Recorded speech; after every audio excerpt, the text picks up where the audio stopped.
dance with me.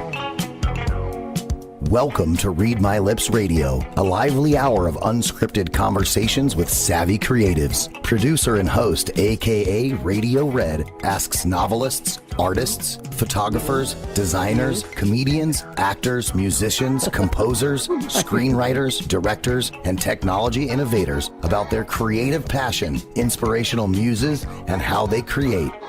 Ooh, how those lips can talk. Now, here's akaRadioRed. And Radio Red is in the house, and we had some sound effects, and this is where I am every Monday night. My goodness gracious, I can't even remember how many years it's been.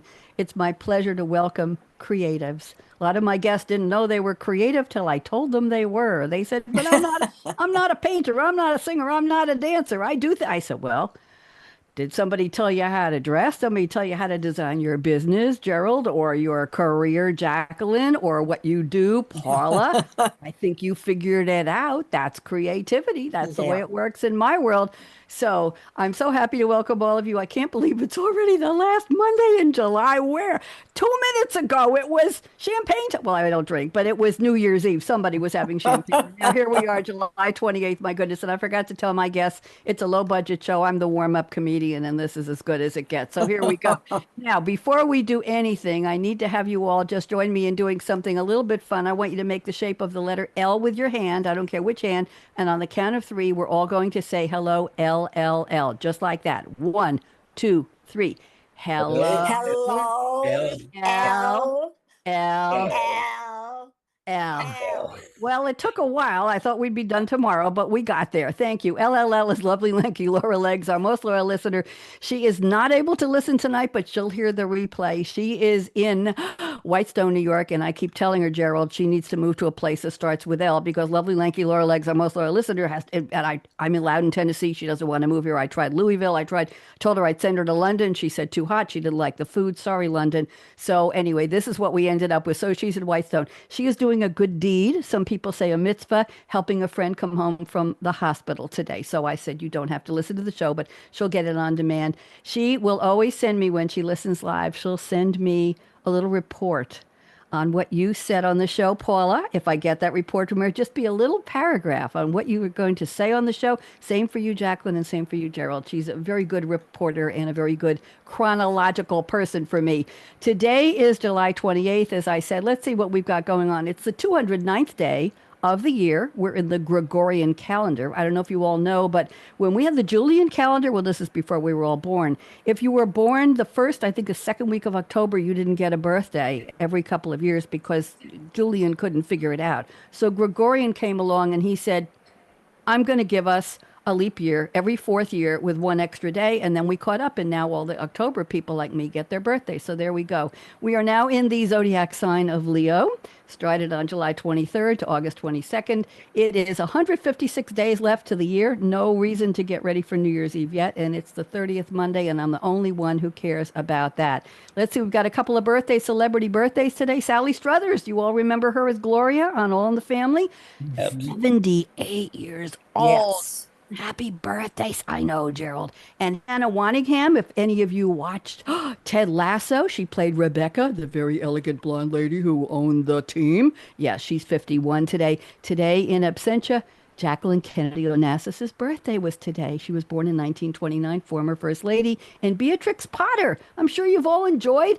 Oh, my goodness. Peter Rabbit and Jemima Puddle Duck and Mrs. Tiddlywinkles and all of that. Happy birthday. Obviously, she wasn't around when we were, but she was born today in 1866. So let's see now. I have an interesting introduction. And when I call your name, each of you, I have a little gift for each of you. When I call your name, just wave. But I'm going to call all of your names first. And here we go. Welcome to Cool Conversations with Creatives, our radiant stage where sparks of insight meet the muses we engage. akaRadioRed on her Scarlett mic so bright hosts The Journeys of Creativity. That's our episode today in her live streaming flight. Today, she honors three creatives who were stylish, brave, and true. Paula, Jacqueline, Gerald, I'm describing all three of you, with panelists whose passions inspire all they do. Paula Kemp, wave hello. Jacqueline Werket, wave hello. And Dr. Gerald Robison, wave hello. They gather round, sharing experiences where creativity is found. Here we go. Paula Kemp. I hear somebody's talking in the background. Oh, you know what? Somebody's got an audio on, and I'm getting feedback on everything I'm saying. Can anybody hear that? Somebody is. It's me talking Brianna, back. shut Okay. it off. Yeah. Okay. Yeah, she's hearing it. Thank you, Jacqueline. Okay, let me go to my opening now. She's hearing it. Jacqueline, I need quiet now. All I right. told her, sorry. That's sorry. okay. Here we I go. told her to shut it off. Jacqueline, we need quiet now. I got to do my intro. So Paula Kemp is up first. From Kansas-born roots to Louisiana clay, Paula was inspired by her mom in a bold, rich way. A construction contractor, insurance broker, teacher of teens, Paula sees what's hidden in deep dream scenes. 7 spiritual secrets Paula shares from spirit's domain, where wisdom speaks softly through joy and through pain. She painted, rode horses, and sang as a girl. Later led design teams with flair and with swirl. From horses to hymns, Paula's gifts were stirred, a soulful designer of vision and word. Paula, I hope you like that. I did. I loved it. Of course. I'm Those- glad. I'm glad. Jacqueline, you're next. From Minnesota's lakes to a journey through grief, Jacqueline found healing after losing hope and belief. A poet, a nurse, a journey through pain, she turned her son's loss into love that lives again. With a book on postponed grief soon to her name, now guardian of light is Jacqueline's destined claim. She once starred in school plays and wrote poems from her heart. Now she channels love as a certified healing art. Through Sedona's signs and sacred embrace, Jacqueline writes to guide others with wisdom and grace. I hope you like that, Jacqueline. I loved it. I'm Thank you. You're very welcome. And let's get to I Gerald. loved it. Gerald Robison, born where Appalachia's coal dust blurred the skin, Gerald learned to lead from deep within. With 4 college degrees and the church's call, a minister and author with compassion for all. He drove school buses when he was young and collected rare rides. From VW Things to Mini Mokes, he rode them with pride. Then, facing limited years, he became a time-stretching sage. His book, 30 Seconds That Can Change Your Life, helps people turn the page. Now with tongue cancer fought and voice refined, Gerald is here teaching us how to not leave life behind. Gerald? I'm impressed. Thank you. I thank you. So here's the closing. So gather round with a cool vibe sway as we dive deep into creativity today. akaRadioRed's Mike lights the way. We hope to inspire you to live large, love life, and play. Paula, how'd I do? I thought it was wonderful. I've been watching your show and I enjoy all your starts with the poetry and it's just very nice. And Thank how you, a lot of wisdom. It's very unique, Thank you. very creative. Very creative. See, I'm being creative. Jacqueline, I hope you enjoyed the opening. Yes? I loved it. You're I'm- great. You're awesome. I'll take awesome. I don't know about great. I'll take awesome. It's a nice buzzword. Gerald, what do you think? How'd I do? I think if I wasn't watching, I should be. There you go. There you go. I met all 3 of you at a recent National Publicity Summit, and I booked you right away when I met you. Of course, I only get 2 minutes on the clock to get you to do your pitch and then to talk to me. What I'd like to do is go around the table and have you tell us, just take 2 minutes or so. I'm not clocking you, but just brief. Fill in some blanks.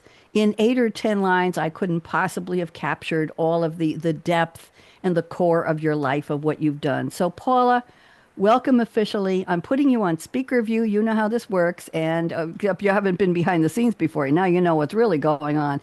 And I'd like you to just tell us a little more about yourself. Paula Kemp, welcome. Go ahead. Well, I started writing a book. I've never been a writer before, but I thought a lot of the stories that I shared with people and that I heard needed to be written down. So I have a book that's on a collection of short stories that demonstrate different gifts that we have that a lot of us don't know we have those gifts. And sometimes they just think it's luck or coincidence. And so I'm trying to make people more aware of these gifts. And so that's what my book's about.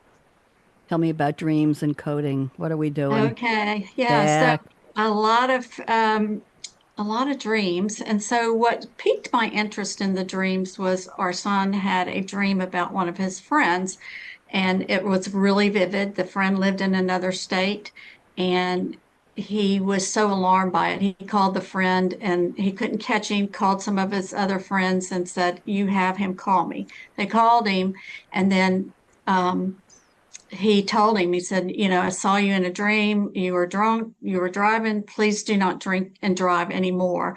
I mean, begged him, and he promised him. And then 2 weeks later, he passed away just like in the dream, the car crash and everything. So I thought there's more to these dreams. I mean, they've been around since ancient history. Egyptians paid attention, Greeks. And so I thought, well, maybe we need to pay more attention to dreams. And so I started taking classes on dream interpretation. Then I started writing mine down and analyzing it. And so they're personal messages to us. Some are junk, like junk mail, and then some are little treasures. So I just want to have people notice more Interesting. their dreams. Thank you, Paula. When I have a dream that seems so real and I remember not a lot, but they're like 3D color, Technicolor movies for me. They are in detail. They're great productions, and they've got crews and staff, and they've got sets and costumes and places and travel. It's wow, was I in that one? I will very often, and Paula, go ahead and laugh. I'll Google what is a stream of white running water mean in a dream, in the ocean, in a house that's blue on a hillside? And I get, God no, I get so many different versions of, well, one is hope, and one is you're drowning, and one is you're in trouble, and one is life is about to open up to you, and one is this, it's going to rain tomorrow. Paula, how do you know, how do we find the right way to interpret? Is it just we do it ourselves, or just briefly? So a lot of times people will have recurring dreams, and the recurring dreams are trying to tell that person like a message. So a lot of times like one of the coaches at the Dream Summit, or not this Dream Summit, Publicity Summit, Yeah. he had a dream, and he was like, I don't believe in all this stuff. I said, well, tell me your recurring dream. And so he told me. And so the next time I saw him, I said, well, I have an interpretation for you. And he said, okay.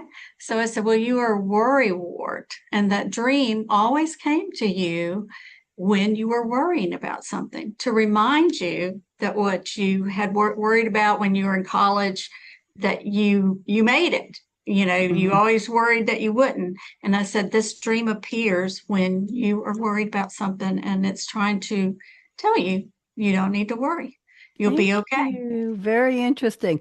Jacqueline, I had to mute you because your audio was picking up while Paula was talking. So I muted you. If you just click the unmute at the bottom of your screen.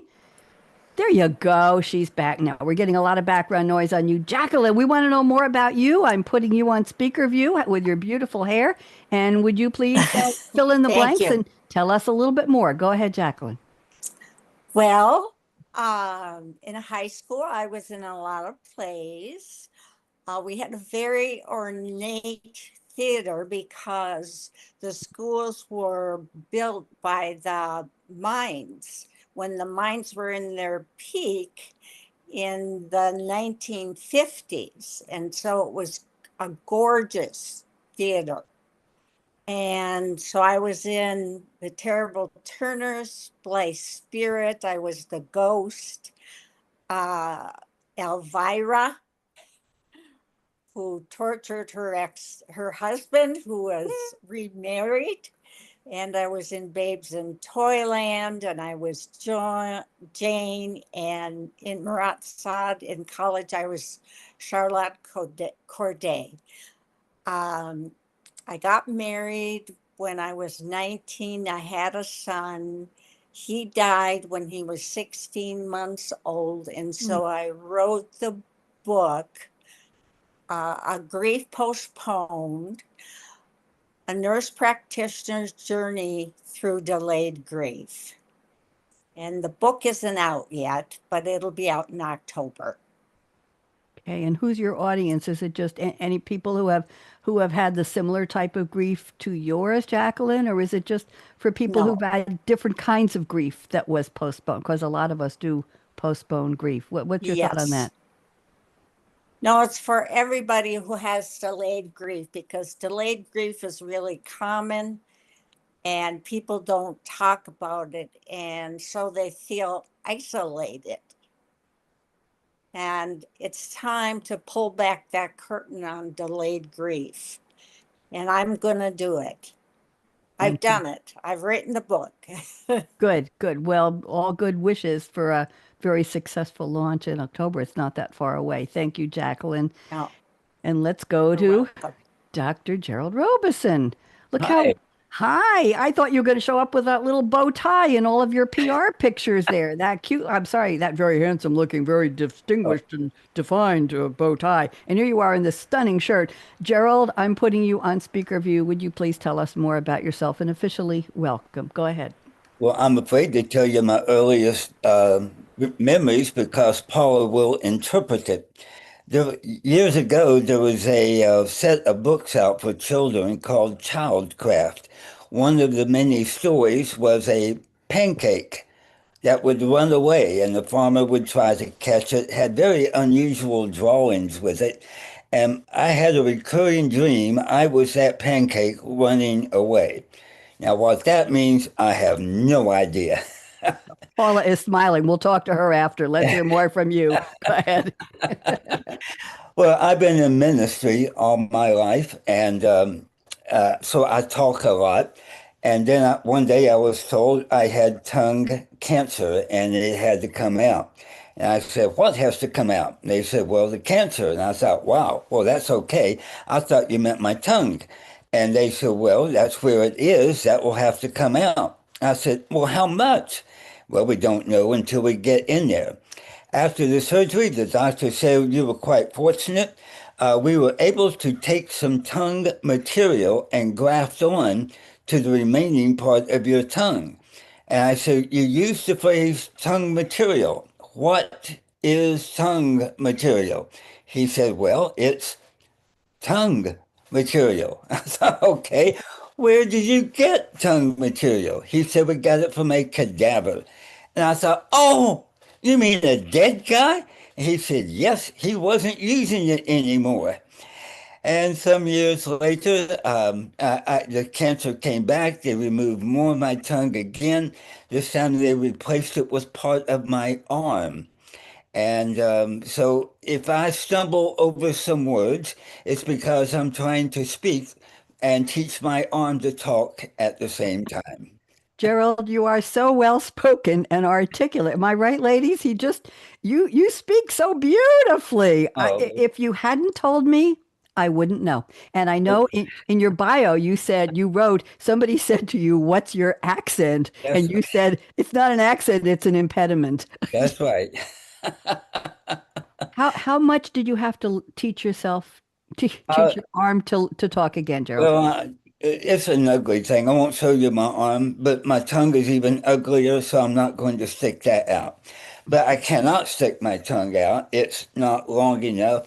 Uh, it means I had to relearn to eat as well as speak, even to swallow. And so I'm happy with where I am. Why God let me go through that, I don't know, but I'm delighted because I've learned a lot through the process.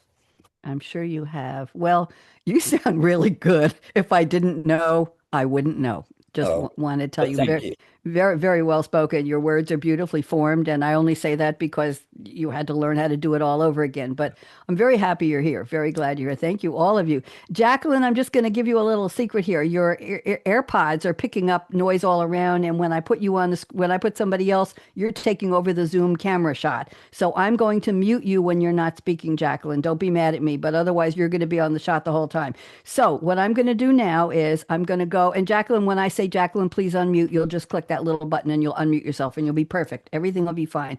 So this is behind the scenes radio here.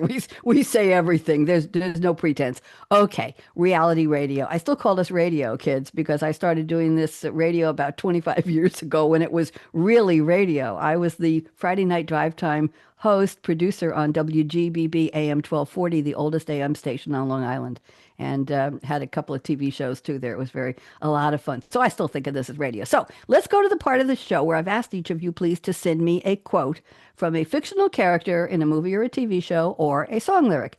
I will read a little background on the quote you picked, and then I will ask you to relate the quote to what you do, your creativity. So Paula Kemp, you are first. And Paula picked a I don't know this quote, Paula. It's not the one we usually get. And I was very pleased because I had to look it up. It's spoken by Jedi Master Ben Obi-Wan Kenobi. That's a heck of a name, too big for a business card. Played by the wonderful Alec Guinness. Speaking to Luke Skywalker, played by Mark Hamill. The movie, of course, is Star Wars Episode Roman numeral 4, IV, A New Hope, 1977 epic space film. It was retitled Episode 4, A New Hope. It was originally, we all just saw it as Star Wars. Written, of course, and directed by the wonderful George Lucas, produced by Lucasfilm. It's the first film in the Star Wars franchise and the fourth chronological chapter of the Skywalker saga. As the Death Star closes in on the rebel base, Luke Skywalker trusts his feelings and uses the Force to fire the shot heard around the galaxy. I'm not really good with voices, but I'm pretending, Paula. Here's the quote Paula has picked. I watched the clip. I found it. Let go, Luke. Use the Force. That's Obi-Wan Kenobi. Okay, Paula, how in the world did you find this one? Nobody says this quote. I'm so glad you found a different one. So what does this mean to your creativity, Paula? So many people are using AI. And so one of my coaches, she said, oh, just use AI on everything. So I write these short stories. And so she was wanting me to send them to AI and for them to adjust them. So then I sent some of, I didn't want to do all of it to AI, but I would maybe add a sentence and then I would send it out to First Reader.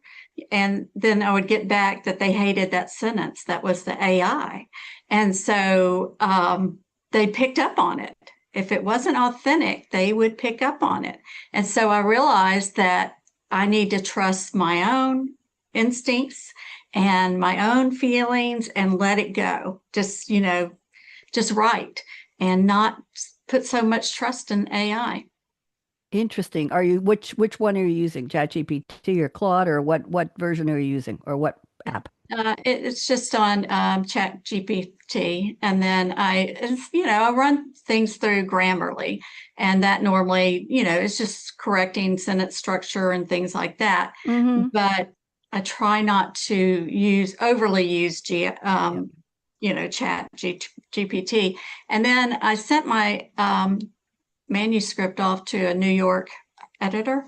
And so she said, I hate AI. And she said, I can pick up on it when I'm reading. And she said, it takes out the emotions, it takes out feelings. And I prefer people not to use it.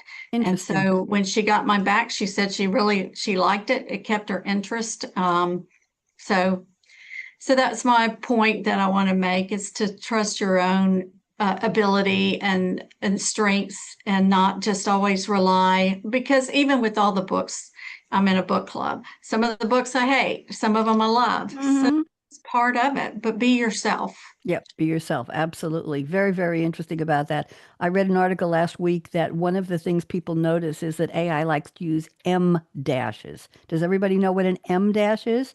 Gerald or Jacqueline? No.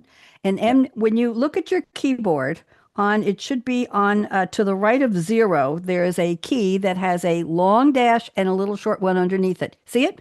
Mm-hmm. The little dash is just a dash. The one on top is called the N dash. That's the width of a typed letter N. But then there's the M dash, which is the mommy and daddy of all dashes. And it's really, really long, and it has a space on either side.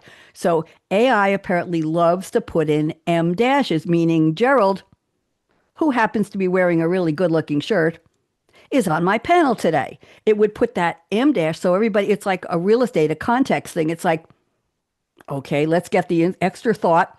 and let's go back. So it's asking you to take a very long pause, and something in between, right, Paula, needs to be really important. So I was using an AI editor for something I was writing, and I noticed that it put in 165 em dashes, and it looked like a minefield when I looked at the manuscript. I was like, what? So I went back and I did, there's I think it's on the Apple, it's a Command Shift, the letter H, and it will say, what do you want to change? It'll do a global change for you. So I got to get rid of all those damn em dashes. And Right. I can do an en dash on the keyboard. I know how to do that, and I use that often, and I like that. Also, what about the old-fashioned comma? Oh my goodness. And the semicolon, most people don't know how to use that. It's and then a period, and you start another sentence again. So it's definitely a journey. And yeah, so that's a whole other conversation. Thank you for that, Paula. Very, very interesting. Okay, let's go to Jacqueline. I want you to unmute again, dear, please, for me. Sorry to put you through that, but we need to hear you now. And I'm going to read, oh, beautiful. Jacqueline's quote. She took a quote from a Bruce Springsteen song, How Appropriate. The song is Hungry Heart. It was written in 1980. It's the lead single on his fifth studio album, The River. Hungry Heart, the song, went to number 5 in Canada and the U.S. Interestingly enough, Jacqueline, I don't know if you know this, the song was written for the Ramones. And it was arranged after the Beach Boys. It was built around a 4-season, this is all the royalty of music here, built around a 4 seasons riff and a Tennyson metaphor from Albert Lord Tennyson. It was sped up a la Alvin and the Chipmunks, and it had deceptively dark lyrics. This is all my research. It was a long shot candidate for release, let alone as a single. It became one of Bruce Springsteen's biggest hits and remains his best charting single in North America after Dancing in the Dark. I thought that was all right. And here's the backstory. I think you're going to love this. The late Clarence Clemens, who was part of the band, wrote the following in his autobiography. We've been in the studio all day with nothing much to show for it. We started to pack up. Bruce goes to take a, you all know, fill in the blank. And when he comes back, he says, back in the studio, guys, I think I got something. He sits down and writes the whole song without pausing. Boom. Just like that. Wow. And that's where Hungry Heart came from. See, I love my quotes. Now, here is the line Jacqueline has picked. Like a river that don't know where it's going. I took a wrong turn and I just kept going. Okay, Jacqueline, what does this have to do with your creativity? I love the quote, by the way. Go ahead. Well, it actually has to do with my book. And if I could have used the lyrics in the book, I would have used them. But it actually is it's related to my book, because what happened to me was that after my son died, I ended up divorced, and I had to move in with people I didn't know. And so with my grief, I took a wrong turn, and I just kept going, and I suppressed my grief. And, the interesting thing is that my delayed grief exploded when that song came on the radio, and it fit. I took, like a river that don't know where it's going, I took a wrong turn and I just kept going. It was perfect, and it helped. I think it had something to do with my grief exploding. And then I could work on it. Mm-hmm. What a beautiful quote. I think it applies to a lot of us in life. I took a wrong turn and I kept going. We can talk about that more later. Thank you, Jacqueline. And you were surprised by some of the research. That was quite an interesting story about that song, wasn't it? That's why people awesome. People say to me, "Can I send us a quote from the unknown or from anonymous?" I say no, because then I don't get to do my homework. I love my research. I enjoy it very much. Thank you, Jacqueline. Yes. Lovely, lovely quote. I'm going to mute you now. We know the drill now. Okay. There we go. Okay. And now let's go to Gerald. Gerald. 2-word quote. Seriously. Okay, I'm not going to tell you the quote yet. I think I know why. The catchphrase of the Looney Tunes character, Sylvester J. Pussycat Sr., who utters this 2-word quote with a lisp when facing frustration or disappointment, especially when he's trying to catch Tweety Bird during the golden age of American animation from 1930 to 1969. And I'll give a little more background. Sylvester J. Pussycat Sr. is a fictional anthropomorphic cat in the Looney Tunes and Merry Melodies series of cartoons. Most of his appearances, he's chasing Tweety Bird and Speedy Gonzales or Hippity Hopper. He appeared in 103 cartoons. Did you know that, Gerald? I did not. 103 cartoons in the golden age of animation. He lagged only behind, and there were three superstars of animation ahead of him: Bugs Bunny, Porky Pig, and Daffy Duck. Three of his cartoons won Academy Awards. Did you know that they had Academy Awards for cartoons? The most for any starring a Looney Tunes character. They are Tweety Pie, Tweety Pie, Speedy Gonzales, and Birds Anonymous. And here is the quote, and I'm just going to say it the way it's written and let you explain it, Gerald. Okay. Suffering succotash. Okay. Paula, you ever heard of that one? Or Jacqueline, make a face. Okay, Gerald, I'm putting you on speaker view. We got to hear this one. Go ahead. Okay. Well, being a Christian and in ministry, I get just as frustrated as everyone else. But we are very limited in our vocabulary when you need a good curse word. Hold on. I want to get the laughter from Paula. I'm getting laughter from Paula and Jacqueline on, you know what? Hold on. I think I have a laugh track for that. I've got to do this. Here we go. You ready? Hold on. Gerald, just forgive me for this, please. There you go. I added sound effects recently. I had to do that. I'm sorry to interrupt you. Please go ahead, Gerald. That's all right. That's all right. Anyway, I need a way to express my feelings without being offensive. And that was one that Daffy Duck had that all kids could use and had little reason for it, but it's there when needed. So I picked it up and love it. It serves me well. There you go. And how do you say it? Would you pronounce it for us the way you like to say it? Suffering succotash. Okay. And I saw it also printed as suffering succotash. I'm sorry, I went a little bit overboard on that one. We'll just Jordan take that out. Okay, let's go. Thank you, Gerald. That was very interesting. I'm going to go to the creativity statements now, and I'm going to pick a couple from each of you. What I'd like to do is, Paula, I'm starting with you, and I'm looking at your statement number 2 and number 3. I will read them. This is not a pop quiz. You don't have to find what you sent me. And I'd like you to take a couple minutes to just unpack, as they say on the news. Paula, tell us a little more about what this means. And then I'm going to open it up to Gerald and or Jacqueline. If you have any comments to make to Paula, anything resonates with you, you don't have to. It's not a demand. But if you have anything to say, just wiggle your finger and I'll call on you. And Jacqueline, when you wiggle, I'll say, Jacqueline, you'll unmute yourself. So here we go. Here are Paula's 2 statements. She says, 2 of her 4. My creative process starts in the morning. However, lately, I stay up sometimes till 12:30 in the morning at night. And then she says, I like to write in my living room, which is like a treehouse overlooking Cross Lake in Shreveport, Louisiana. Okay, we've got a treehouse, we've got a living room, and we've got a late night. Paula, tell us more, please. Setting, and we bought the house after COVID. I just felt like I needed a place different, and it seemed very relaxing. And my husband had just been diagnosed with stage 4 cancer, and so 20 days after we bought it. So then I remodeled it, and it took over a year, and so he loves it. He's healed. He's doing very well, but to move him out of that house is hard to do because it is like a tree house.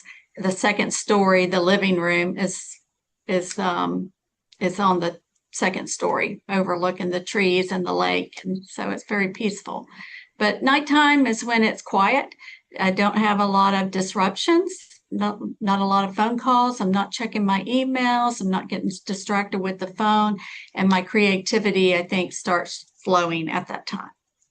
Very interesting. And can you compare that to other times of the day? Did you used to write in the morning, perhaps, or afternoons, or in a coffee shop, or outside? What's it? Just give us a juxtaposition, or I'm sorry, a comparison of other places and other ways that didn't work as well for you, Paula.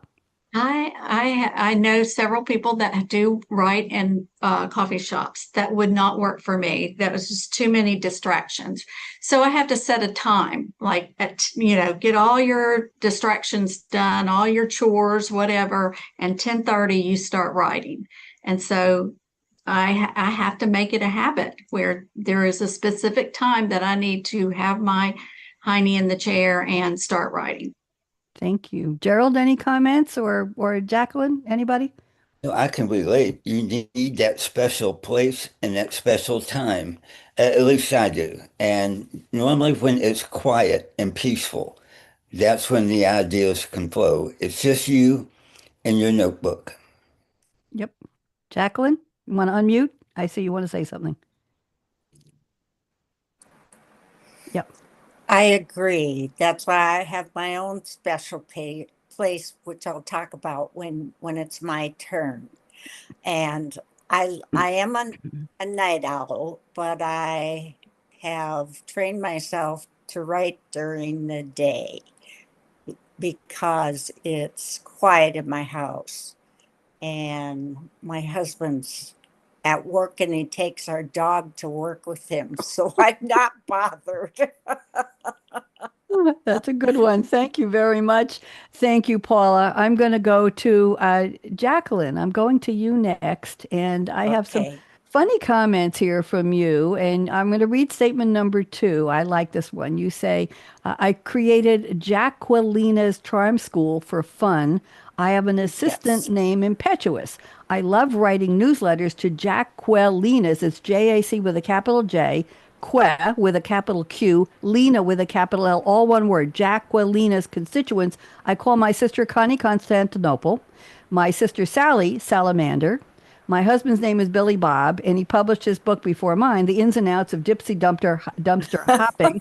And then she says, I write a shitty first draft. It's the lump of clay I will sculpt into a book when I rewrite it. So let's talk about this Jacquelina's constituents. I want to know about Constantinople, Salamander, and Billy Bob. Okay. Go ahead. Well, Jacqueline's Charm School is kind of juxtaposition to a book on grief. I have a good sense of humor and I can entertain myself and laugh easily. And so I decided to create Jacqueline's Charm School. And what I do is I write newsletter to my relatives. I have at least 65 relatives. We just had a picnic, our 50th picnic over the 4th of July. And I send them newsletters and I give them advice about life. And Impetuous is my assistant, but I can't keep track of her. She's all over the place. So when I need her, she's never near. And Constantinople, she's my older sister, and I gave her a soybean breast implant. And my sister Salamander is my younger sister, and she lives in northern Minnesota. And we every year uh, we have a seasonal affective depressive ball in International Falls, Minnesota, because it's the coldest and darkest place in Minnesota during the winter. And we have drug reps and we sell seasonal affective depressive lights. We have a tree you can hang your souvenir from your most recent surgery. And we have a lot of fun. We have a lot of fun. The girls start shopping for their frocks really early in the year. And I have a sister Assista, I call her, and her name is Seaweed. And she is in a sanitarium because she was having lunch in a cafeteria and she said a prayer, and a raccoon fell through the roof onto the table in front of her, and she hasn't been the same since. Gerald is going out of his mind with this one. I didn't know we had another comedian on the show here, Jacqueline. That is a riot. So your newsletters and you invent names and characters and you're writing little Yes. sitcoms about them. Yes. Paula or Gerald, do you want to make any comments? I'm so intrigued. Anything? Wow. Did she say 65 relatives? Yeah. Yes. Wow. I have 10 relatives that I love. They're very nice people. And 10 out of 65, that's not bad, is it? I've got six. plus the two grand dogs. So I've got eight. Yeah, I've got eight. That's Yeah. about Yeah. it. They Everybody count. else is gone. Wow, interesting. Paula, any family lore you want to talk about? Anything? Just, I can't imagine 65. I can't either. I thought that was a huge number for me when I start analyzing how many people I'd send that newsletter, but it wouldn't be 65, maybe 30. Oh my goodness gracious. Well, I want you all to know that Yeah. my Monday e-blast that I sent out this morning about this show went to almost 1,200 people. And Wow. that's Wow. And I'll tell you, I've accumulated the names from all the summits I've attended. That tells you how many years. And every time I meet authors like you and people looking for publicity like you, I add them to the list. And it just keeps growing and growing and growing. And not too many people have the audacity to say, take me off your damn list. I don't want to see your stuff anymore. I got one today. I haven't had a request to unsubscribe in probably 3 to 6 months. So they probably aren't reading it, but they're not telling me that. So that's my biggest 1,100 people. Yeah, that's pretty good. Thank you, Jacqueline. That was just absolutely You're delightful. welcome. Just delightful. I'm gonna mute you now so we don't pick up Okay. your AirPods are very sensitive. It's not anything you're doing. It's Okay. just AirPods. So I'm gonna mute you. There we go. Gerald, I have your creativity statements, but there's something I want you to talk about that I don't think we've done yet. It's the story of your book, 30 Seconds That Can Change Your Life. And I would like you to tell us about the parable about the diamonds in the backyard.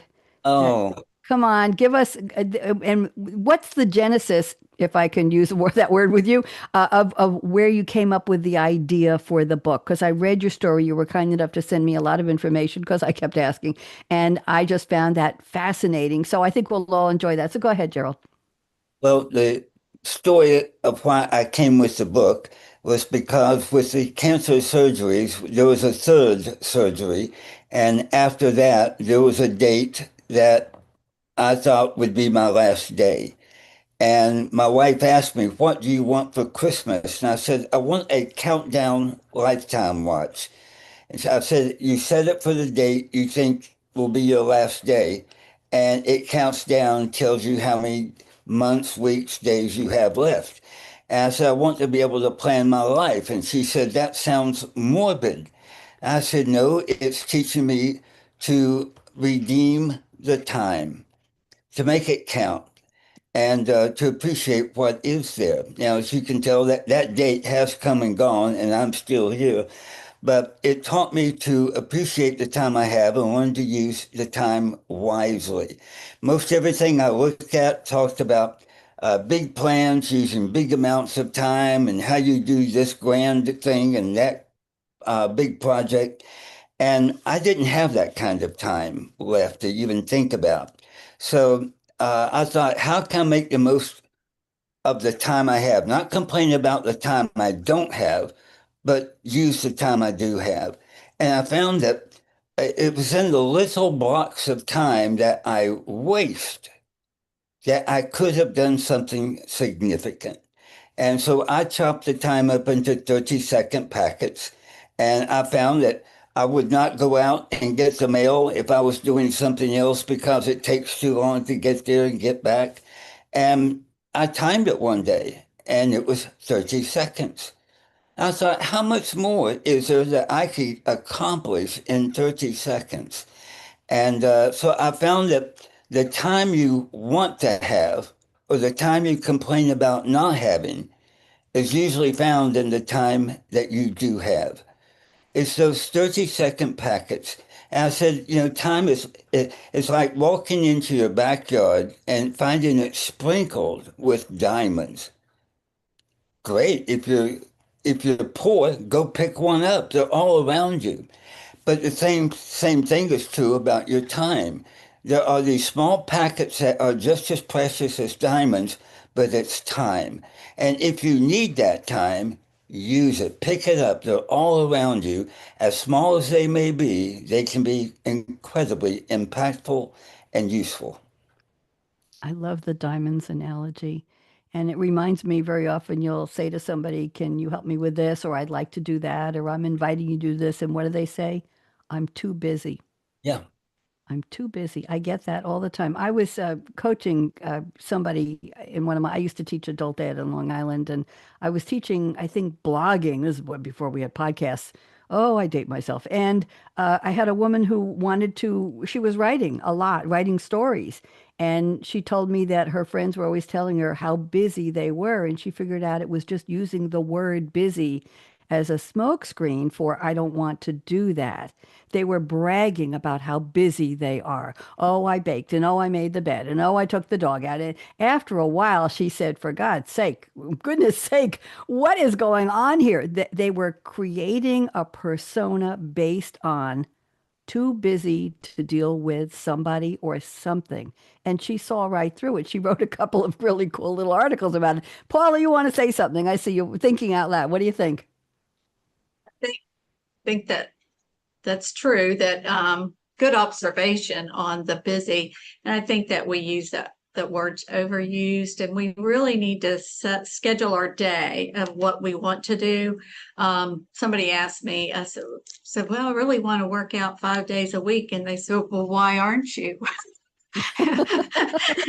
And so really put it back on me. Well, why am I not working out 5 days a week if that's what I want?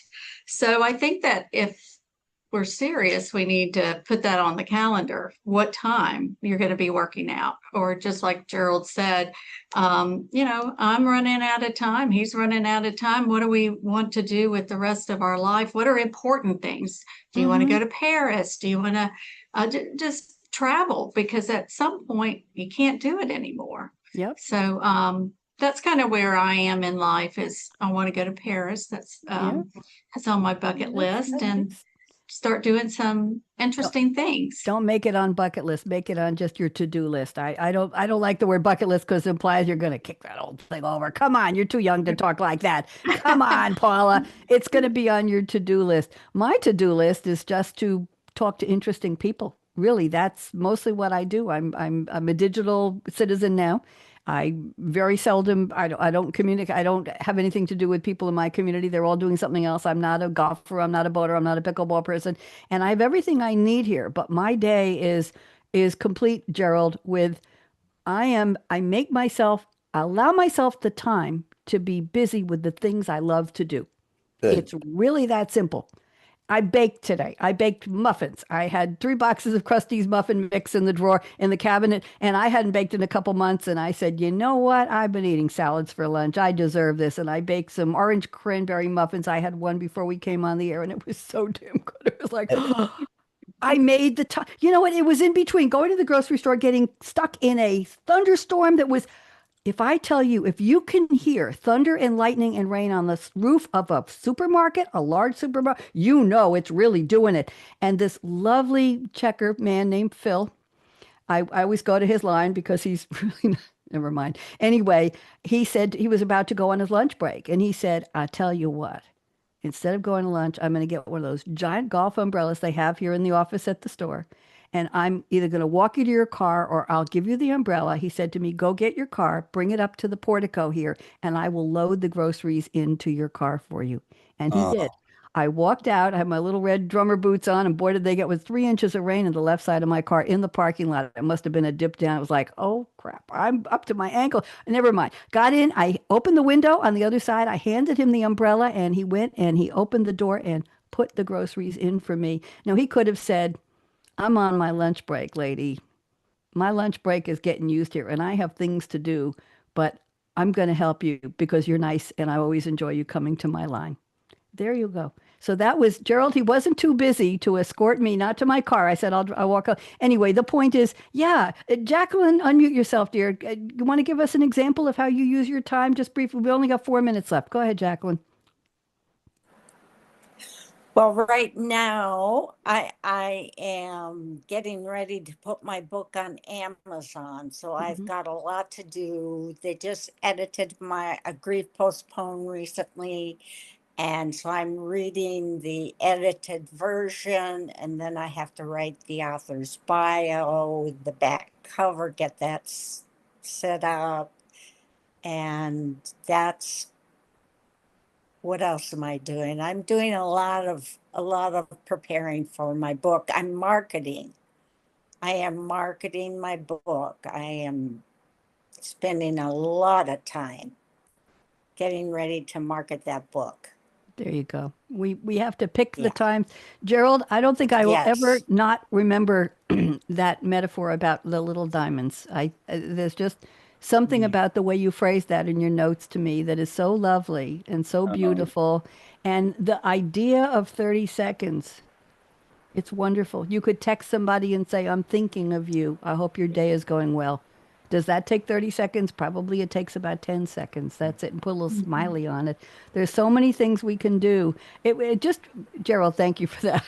It really, really hit me. I have a poem to read to you before we go out, and I have some closing music here, but I want to tell you that I'm part of an online poetry group at Writer's Digest. If you ever want to write poems, we get a prompt every Wednesday morning Eastern Time from Robert Lee Brewer, who is one of the senior editors at Writer's Digest. And there must be right now about 30 of us. There have been known to many more poets from all over, I guess, the country and some around the world, all English speaking. And we write whatever style of poem we want for that prompt. And I specialize in broken limericks. I have a series of limericks where I break the fifth line, Paula. Instead of just having the limerick line, it's A, B, B, A. The fifth line rhymes with the first two.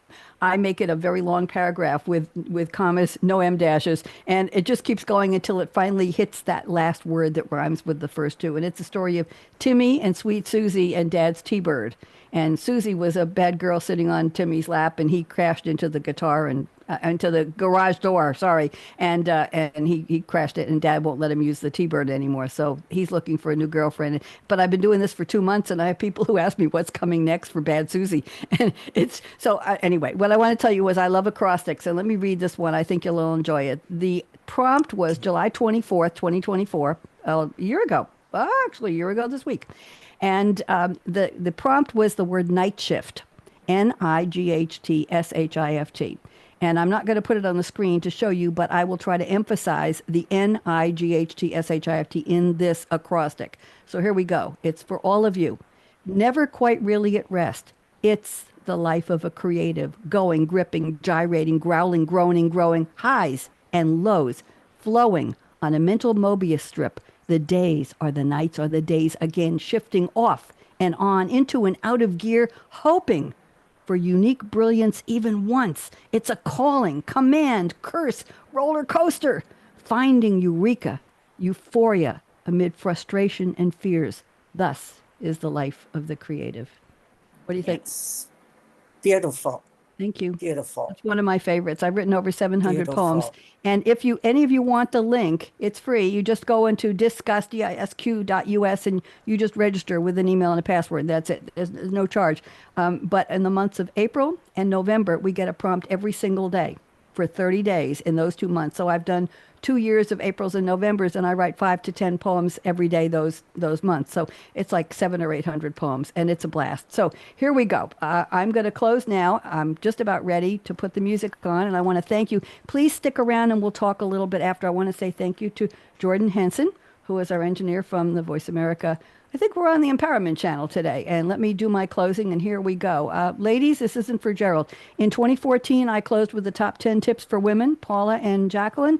And the number one tip was aspire to be Barbie. The biatch has everything. Okay, that was from 11 years ago. And here's the real closing. Gerald, listen, life is short. Break the rules. Forgive quickly. I haven't learned that one yet. Kiss slowly. Definitely. Love truly. Laugh uncontrollably. Everybody laugh with me. 1, 2, 3. Not bad. And never regret anything that made you smile. Final words. Work like you don't need the money. Mostly likely, nobody really cares. You just got to do it if you got to do it. Dance like no one's watching. They all watched when I taught disco. Oh, yeah. Sing like nobody's listening. I didn't sing on the show today. And love like you've never been heard. We all have, right, ladies and gentlemen? Let your heart regrow, regenerate, renew itself, and learn to love again. Money talks. Chocolate sings, la. And last but not least, I stole this line from somebody years ago. Thank you for turning me on. And let's play the outro. And let's see, here we go. Oh, we need the outro. Close. Here we go. On Read My Lips Radio, producer and host, a.k.a. Radio Red, invites you to eavesdrop on her live, unscripted conversations with smart, savvy, creative people as she discovers what makes them tick, where they find their inspiration, when creativity first became their passion, and how their creative process can inspire the rest of us to think out of the box. Enjoy a.k.a. Radio Red's always lively, cool conversations with creatives. Oh, how those lips can